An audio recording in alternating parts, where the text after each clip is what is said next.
सो भैया ये जो सबसे पहले जो सेल्स वाले लोग होते हैं इन जनरल, वो अपनी स्पीकिंग स्किल्स के लिए काफी ज्यादा जाने जाते हैं ना। तो आप लाइक सेल्स और मार्केटिंग से आपकी स्पीकिंग स्किल्स पे क्या असर पड़े, और would you like to like share some stories की वहां पे कुछ ऐसा हुआ था, कुछ random stories about your speaking.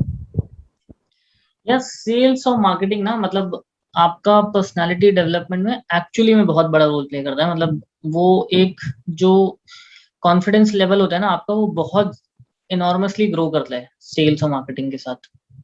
तो ये एक चीज तो है।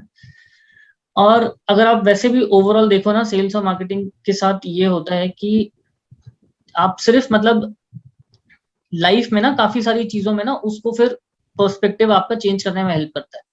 तो I think with sales it there comes a never say die attitude. ठीक है, मतलब वो तो एक मस्ट चीज है जो आपको आपके अंदर होनी चाहिए, क्योंकि सेल्स के साथ ये भाई, not every day will be your day. And there is a very good saying for sales that in sales you are as good as your last day. तो आपने कल जो किया था ना, वो फिर कल ही रह गया। उसके बाद with today there is a new beginning, there is a new start. अच्छा, उसके साथ साथ जो आपका ओवरऑल लुकआउट टुवर्ड्स लाइफ होता है ना, वो चेंज हो जाता है। तो आई मेरे को ऐसा लगता है कि सेल्स है ना काफी कुछ मुझे इस तरह से हेल्प किया है कि मुझे काफी सारी जो लाइफ में प्रॉब्लम्स आई है ना, वो मुझे इतनी बड़ी लगी नहीं, क्योंकि मेरे पास प्रेशर हैंडलिंग सिचुएशन का जो एक एक्सपीरियंस था वो ऑलरेडी था। तो राइट राइट। वो एक चीज है जो मुझे लगता है कि विद टाइम ना, आप अगर आप सेल्स जॉब में हो तो आपको सीखने को मिल जाता है। और फिर अच्छी चीज यार, you get to meet interesting people, you get to meet new people. हाँ, क्रिस गेल के साथ आपकी वाह, फोटो देखी थी मैंने। अच्छा है, हाँ। हाँ, तो क्रिस गेल से मैं मिला हुआ हूँ, वीरेंद्र सहवाग से मैं मिला हुआ हूँ। तो वो एक चीज है, मतलब जब मैं क्रिकबस में था, ऑसम इट वाज। तो सबसे अच्छी चीज ये होती थी कि वहां पे ना क्रिकबस में था, there used to be a mentor and सब की, कोई बॉस वाला कल्चर नहीं होता था वहां पे। तो everybody who is senior to you in some way was teaching you something. तो उस चीज से आपको बहुत ही शानदार एक्सपीरियंस मिलता था। मतलब एक चीज है कि सेल्स के साथ ना, हम लोग जिस टाइप की सेल्स में हैं, that is a very different sales from a product sales, क्योंकि we are in the business of selling concepts. So आप जब कॉन्सेप्ट सेलिंग कर रहे हो ना, तो आपको बहुत बिलीव होना चाहिए अपने प्रोडक्ट में और अपने आप में, अदरवाइज आप कॉन्सेप्ट वो काम नहीं कर। कॉन्सेप्ट एज इन मतलब मुझे समझ नहीं है कॉन्सेप्ट का मतलब क्या है। हाँ, तो मैं बता देता हूँ। जैसे कि for example when you are selling something which is intangible, जैसे कि कोई, अगर आप प्रोडक्ट बेच रहे हो तो अलग चीज है। अगर आप डिटॉल बेच रहे हो, आप या कोई लाइफ बॉय बेच रहे हो, या फोन बेच रहे हो सैमसंग का, तो it's a very different thing. आप कोई कमोडिटी सामने वाले को दे रहे हो और उस कमोडिटी के एक्सचेंज में आप उससे पैसे ले रहे हो। It's a very right. Simple concept, जहाँ पे कि आपने कुछ दिया, आपको कुछ पैसा मिला और चीज खत्म हो गई। But when it comes to concept selling, जहाँ पे कि आप सैमसंग के क्लाइंट के पास या किसी भी क्लाइंट के पास, रिस्पेक्टिव ऑफ कौन सा वो प्रोडक्ट है, आप जाके कुछ चीज सेल कर रहे हो, जहाँ पे कि आप उन्हें बता रहे हो कि हमारे इस चीज के करने से आपका जो प्रोडक्ट है उसकी वैल्यू बढ़ेगी, उसको एक लाइक लोगों के सामने एक वो मिलेगा कि ब्रांड अवेयरनेस मिलेगी, और फिर इवेंचुअली आपके प्रोडक्ट में सेल्स में वो चीज एम्पलीफाई हम्म। करेगी। तो वो चीज ना अपने आप में बहुत टफ हो जाती है, क्योंकि वो मेजरेबल नहीं है। कि दो इट इज कितना ग्रोथ मेजरेबल। होगा, कि कितना ज्यादा चेंजेस आएंगे। दो इट इज मेजरेबल, बट वो मेजरेबल जो है वो उन्हीं लोगों को पता होगा जो कि उस फील्ड में काम कर रहे हैं। If it comes to a layman's language, वो मेजरेबल नहीं होती है, क्योंकि सामने वाले को ये नहीं पता कि मेरे उस प्लेटफॉर्म पे ऐड करने की वजह से मेरे को कितना सेल्स मिला है। तो राइट वो राइट। कॉन्सेप्ट जो होता है ना, उसके लिए फिर आपको अपने प्रोडक्ट में बहुत ट्रस्ट होना चाहिए, अपने आप में बहुत ट्रस्ट होना चाहिए, क्योंकि फिर आप को कन्विंस करना आसान हो जाता है। मतलब मुझे ऐसा लगता है कि हमारे मतलब हमारे वाले फील्ड में सबसे ज्यादा टफ काम यह है कि आपको खुद जाके किसी ब्रांड मैनेजर को कन्विंस करना है कि आपका ब्रांड मेरे प्लेटफॉर्म पे आने से ज्यादा बिकेगा। तो जिस आदमी को अपने प्रोडक्ट के बारे में सब कुछ पता है, आपको उसको कन्विंस करना है कि मेरे प्रोडक्ट के साथ अगर आप जुड़ते हो तो आपका प्रोडक्ट एम्पलीफाई हो जाएगा। तो मतलब that is something which is exciting, and at the same time very risky thing as well, क्योंकि not every time every manager और every client will agree with you. तो वो थोड़ा सा अलग कॉन्सेप्ट हो जाता है, बट एक्साइटिंग रहता है, काफी एक्साइटिंग रहता है। मतलब मेरे को ऐसा लगता है कि digital marketing is the future, क्योंकि मैं बहुत ही हार्डकोर तरीके से इस फील्ड में हूँ 10 साल से। और मुझे ऐसा लगता है कि इवेंचुअली डिजिटल मार्केटिंग जो है वो सबसे बड़ा एडवर्टीजमेंट मीडियम बन जाएगा, रादर देन जो आपके कॉन्सेप्ट है। तो होता ऐसे था पहले जब डिजिटल शुरू हुआ था तो सबसे बड़ा एडवर्टाइजमेंट मीडियम होता था टीवी, फिर होता था प्रिंट, फिर होता था ओएच, और फिर डिजिटल आता था कहीं बहुत छोटे तरीके से। बट लास्ट 10 ईयर्स में मुझे ऐसा लगता है कि डिजिटल ऑलमोस्ट नंबर 2 आ गया, क्योंकि लाइक प्रिंट भी कोविड और बाकी चीजों की वजह से डाई आउट हो रहा है। ओएच ऑलरेडी डिजिटल बन चुका है, एंड थैंक्स टू जियो जो डिजिटल और टीवी है वो मर्ज ही हो रहा है ऑलमोस्ट। तो अब टीवी भी बेसिकली डिजिटल होने वाला है। So there is a lot of exciting times in future for digital marketers. तो भैया जैसे डिजिटल मार्केटिंग के क्या क्या कंपोनेंट्स होते हैं? लाइक डिजिटल मार्केटिंग बहुत बड़ा ही एक फील्ड है, तो उसके मतलब कुछ स्पेसिफिक कुछ कंपोनेंट्स है जिनको आप बताना चाहोगे? लाइक मोस्टली लोगों को नहीं पता जो इस वीडियो को देख रहे हैं, लाइक यार कोई 2-3 इसमें कैटेगराइज कर दो। बहुत ही अलग चीजें जो डिजिटल मार्केटिंग में है, तो मतलब दो अपने आप में अब काफी बड़ा हो गया, लेकिन एक सोशल मीडिया हो जाता है आपका, जो कि आपका फेसबुक हो गया, and Facebook, Googles and Twitters of the world हो गया।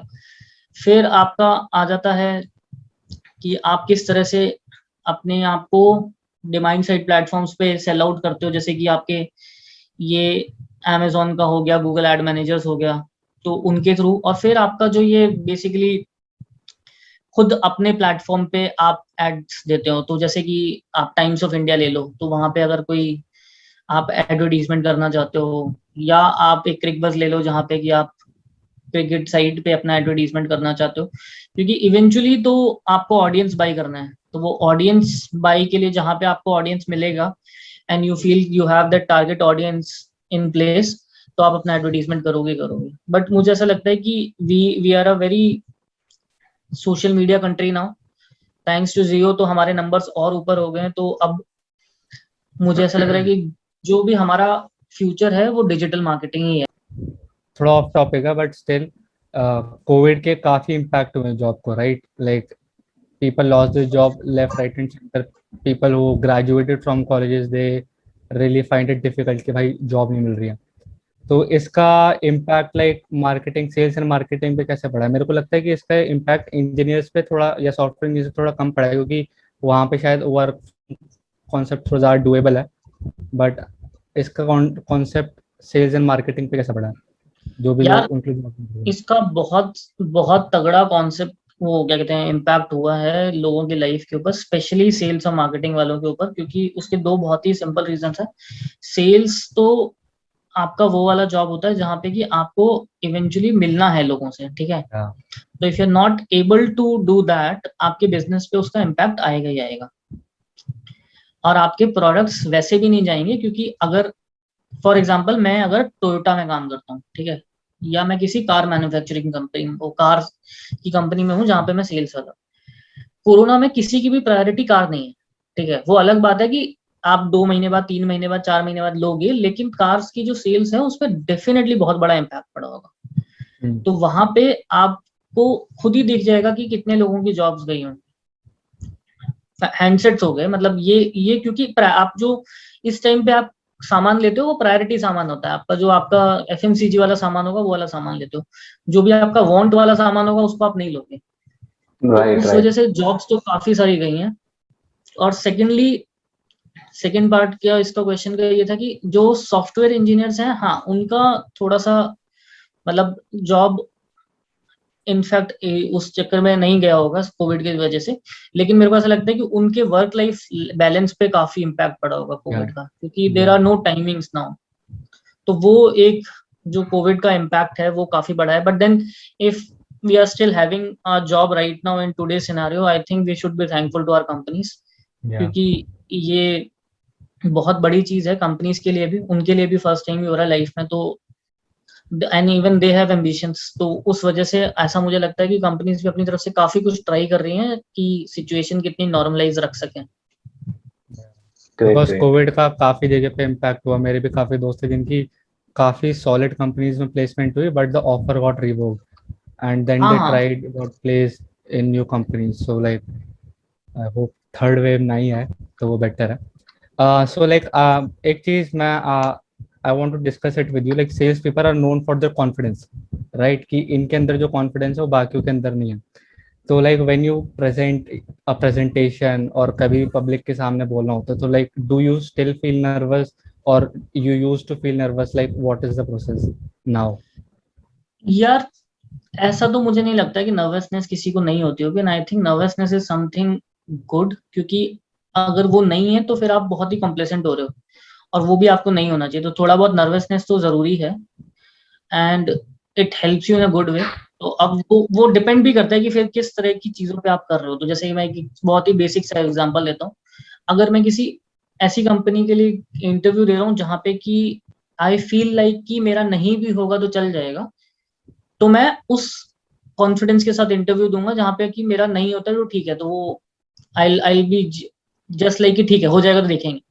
बट अगर वहीं पे गूगल आ जाती है and I give an interview, तो आई थिंक मेरा जो बोलने का तरीका होगा, मेरा जो सोचने का तरीका होगा, उसमें ऑटोमेटिकली एक नर्वसनेस आएगी आएगी, बिकॉज Right. आपको That particular जितनी thing आपकी, happened with Pranjal. हाँ वो यार ह्यूमन नेचर है। तो आपका ठीक है, मतलब मेरे को ऐसा लगता है कि धीरे धीरे आपका कॉन्फिडेंस लेवल बिल्डअप हो जाता है। एंड आई थिंक एक सेल्स वाला आदमी जो काफी टाइम से सेल्स कर रहा है, वो इन चीजों को लेके ना थोड़ा सा ऑलरेडी अपना गार्ड डाउन करके रहता है, क्योंकि उसको पता है कि मैं कर लूंगा। लेकिन आपके लिए वो चीज कितनी इंपॉर्टेंट है, डिपेंडिंग ऑन दैट भी आपकी नर्वसनेस रोल प्ले करती ही करती है। मतलब मैं इस सेंस में जानना चाह रहा था कि पब्लिक स्पीकिंग की सेंस में, like do you feel like public speaking एक बहुत ही इंपॉर्टेंट पार्ट है ऑफ बीइंग अ सेल्समैन, और इज इट नॉट? यार मेरे को लगता है पब्लिक स्पीकिंग बहुत ही इंपॉर्टेंट पार्ट है डिस्पाइट योर सेल्स और नॉट।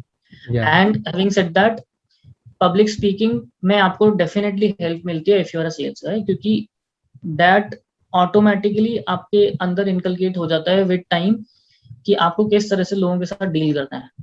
हाँ, इसमें भैया यू मैं एक पॉइंट ऐड करना चाहूंगा कि मेरा ये भी मानना है कि सिर्फ ना स्पीकिंग से नहीं होता, कि जैसे आप पब्लिक के सामने प्रेजेंटेबल हो, बट आपको सपोर्ट करने के लिए आपका जो प्रोडक्ट नॉलेज, जिस तरह से बात कर रहे हो कि आप किस बारे में बात करने वाले हो, उसकी नॉलेज अगर आपको अच्छी है तो स्पीकिंग में थोड़ा कॉम्प्रोमाइज भी कर सकते हो आप, उतना नहीं है, लेकिन प्रोडक्ट नॉलेज पे कॉम्प्रोमाइज नहीं कर सकते। राइट, फिर वो पब्लिक जहां पे आप कॉन्फिडेंस दिखा रहे हो, फिर वही पब्लिक आपके ऊपर बोतल फेंकेगी। यार तो ये वही तो भी एक पोर्शन है। वही मैं बोल रहा हूँ कि इसीलिए मैंने बोला ना, स्केल सेल्स में ना आपको first thing which you require is product knowledge. मतलब मेरे लिए वो मस्ट है, क्योंकि उसके बिना आप बोल नहीं पाओगे। या और अगर आपको प्रोडक्ट की नॉलेज है तो आपका कॉन्फिडेंस वैसे भी ऑटोमेटिकली आ जाएगा। मतलब राइट, उसके राइट। बाद तो यू नो कि चीजें आपकी टिप पे है। Secondly, it is very important to know your audience. अब ऑडियंस हिंदी की है और आप इंग्लिश में बोल रहे हो, तो कितना भी प्रोडक्ट नॉलेज देते रहो वहां पे सेंस ही नहीं है यार, क्योंकि हाँ, you need to know your audience. और ऑनेस्टली टेलिंग यू, अगर जब आप ये काम डेली करते हो ना, जैसे मैं बता भी रहा था पहले, तो आपको समझ में आ जाता है कि कितनी जल्दी आप अपनी ऑडियंस को पहचानते हो। वो हेल्प करेगा कितने अच्छे से आप अपने प्रोडक्ट को सेल आउट कर पाते हो। जैसे कोई क्लाइंट है वो आपको आधे घंटे देगा, बट कोई क्लाइंट है जो आपको सिर्फ 2 मिनट ही देगा, तो then you cannot beat around the bush. तो then you have to hit the bull सही इन 2 मिनट्स कि हाँ, this is my product. But at the same time ऐसा लगता है मुझे कि एक जो फियर होता है ना नॉर्मली, वो अगर आप हटा देते हो तो you can do much much better in life. तो वो तो जो टू मतलब आंसर जैसे प्रांजल क्वेश्चन। ये सारी चीजें हो गई, इसमें practice plays an important role है, क्योंकि कोई ऐसी बिल्कुल। दो तीन चीजें नहीं दिख रही कि यार अरे यार इन दो तीन चीजों को कर लो फिर हो जाएगा। इट्स लाइक हाँ भाई आज किया था, कल किया था, आज फिर करो, कल फिर करना, एंड यू विल हाँ, get better into that thing, right? इसीलिए मैं बोल रहा था ना, सेल्स के साथ ना वो चीज है कि आपको हर रोज जीरो से स्टार्ट करना है। तो फिर आपको ना वो मेंटालिटी भी बिल्डअप करनी पड़ेगी अपने अंदर कि भाई एवरी मंथ वो नंबर्स गेम आ जाता है, जो आप स्कूल में कर रहे थे ना, 10th के बोर्ड और प्री बोर्ड की, 12th के बोर्ड की तरह, कि भाई numbers numbers numbers, papa mummy को नंबर्स चाहिए। वो सेल्स में हर रोज होता है। सो लाइक जो भी like there is a lot of people who want to do public speaking, लेकिन उन्हें करने में ही डर लगता है, like to get in front of a lot of audience. 40-50 लोग तुम्हारे सामने बैठो तो वहां पे खड़े हो जाओ तो कई बार लोगों के पैर कांप जाते हैं। सो वर यू लाइक स्टार्टिंग से ही स्टेज कंफर्टेबल थे और eventually you build it up? नहीं यार, मैं इनिशियली ना, मतलब दो I was a very confident child since the beginning of my schooling, लेकिन मुझे ना मतलब स्टेज फियर तो डेफिनेटली था, ठीक है। Plus when you join your MBA colleges ना, तो आपको वैसे भी पता चल जाता है कि जैसे आप जितने भी 30 मार्क बन के आए हो, there is something someone better than you, ठीक है। तो वो होता ही होता है कॉलेजेस वगैरह में, क्योंकि वो वैसा वाला स्ट्रीट के आप गली के कुत्ते होते हो, आप शेर होते हो। लेकिन जब आप बड़ी जगह पे आते हो तो देन यू रियलाइज कि यार वी आर नथिंग। और मैंने तो अपना MBA IIPM जैसे कॉलेज से किया था, तो वहाँ पे लोग भी उस टाइप के आते थे यार, मतलब they used to be guys who were coming in their Range Rovers. तो आपको वैसे भी एक कॉम्प्लेक्स टाइप आ ही जाता है ना चाहते हुए भी कि भाई कहीं आ गया हम। बट इसका भी एक इंटरेस्टिंग स्टोरी ये है कि हमने ना अपनी NEP दी थी, तो there used to be this like presentation वाला एक सब्जेक्ट होता था हमारा, नेशनल इकोनॉमिक प्लानिंग करके। इसमें ना आपको स्टेज पे देना होता था अपना प्रेजेंटेशन, और not just in front of 100-200 लोग, मतलब 1000-2000 लोगों के सामने आपको वो अपना NEP देना होता था। तो बेसिकली इट वाज लाइक कि आप अपना वर्ल्ड कप फाइनल खेल रहे हो वहां पे, और उसका वैसा वाला जोश होता था कि भाई NEP में अगर कर लिया लाइफ में तो कुछ कर लोगे। And the kind of preparation मेरी टीम ने वहां पे दिखाई थी, मतलब हम लोग जो टीम थे वहां पे, एंड हम लोग कोई भी ऐसे वाले नहीं थे कि हम लोग क्लास के टॉपर्स टाइप थे या कुछ एक्सेप्शनल स्पीकर्स थे कि भाई बिल्कुल लोग ऑ में आ जाएंगे हमारी। लेकिन उस टेस्ट में हम लोगों ने इतना शानदार परफॉर्म किया था कि लोग मेस्मराइज्ड हो गए थे। और ऑनेस्टली वो वो पॉइंट था जहाँ पे मुझे लगा था कि हाँ कुछ कर लेंगे लाइफ में। तो आई लाइक नंबर्स पे बताऊं तो आई गॉट 99। तो इट वाज दैट गुड। और जब मेरे जैसे बच्चे को 99 मिला होगा तो मतलब समथिंग एक्सेप्शनली होगा, क्योंकि इतने अच्छे गुड लुक्स नहीं दिए हैं कि भाई कोई देख के बोल दे लड़का 99 तो इसको वैसे ही मिल जाएगा।